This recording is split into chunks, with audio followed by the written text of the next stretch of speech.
Bilib na bilib si Coach Darvin Ham sa 3-point shooting ni D'Angelo Russell, sinabing best 3-point shooter sa Lakers at kailangan na kailangan daw nila ang shooting ni D'Lo kada laro.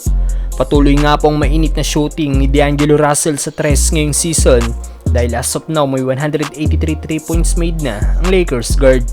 Tabla kay Nick Van Exel na may most 3-point made in a single season sa Lakers na ginawa nito noong 1994 to 1995 NBA season. Halos 30 years bago may isang player ng Lakers na nakahit ng 3-point mark na ito. At ito ay si D'Angelo Russell. Sa ngayon may 13 games pang natitira ang Lakers kaya malaki ang chance na si D'Lo ang first Lakers player na makahit ng 200 3-point made in a single season.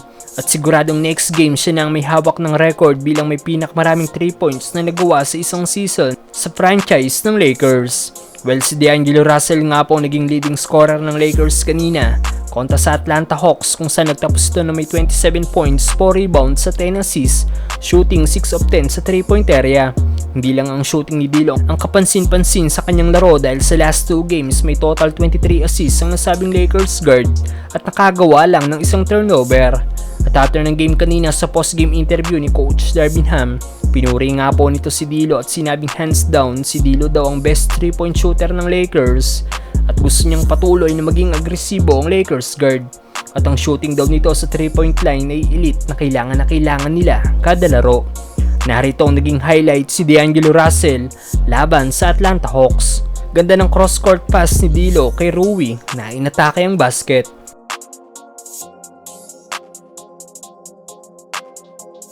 Si LeBron naman ang pinasahan ni D'Lo na dinaanan lang ang depensa ng tatlong Hawks player.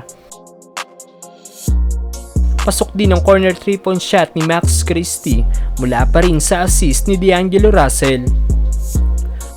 Si LeBron naman ang tumira ng 3 mula pa rin sa assist ni D'Lo. Ibinalik naman ni LeBron ang assist kay D'Lo at ang Lakers guard naman ang pumukol ng isang 3. Paindulet by D'Lo na nasa ilalim na si LeBron James.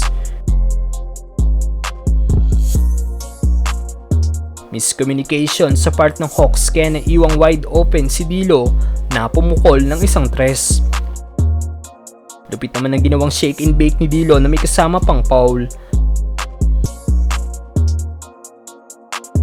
Nice assist by D'Lo papunta sa open sa ilalim na si Rui Hachimura. Pasok din ang pull-up jumper ng Lakers guard. Ganun din ang mid-range jumper ni AD mula pa rin sa assist ni D'Lo. At bago matapos ang third quarter, pinalobo pa ni D'Lo ang lamang nila sa Hawks na umabot pa sa 23 points after ang kanyang back-to-back 3-point shot. Fourth quarter, patuloy pa rin ang mainit na shooting ni D'Angelo Russell sa 3-point area.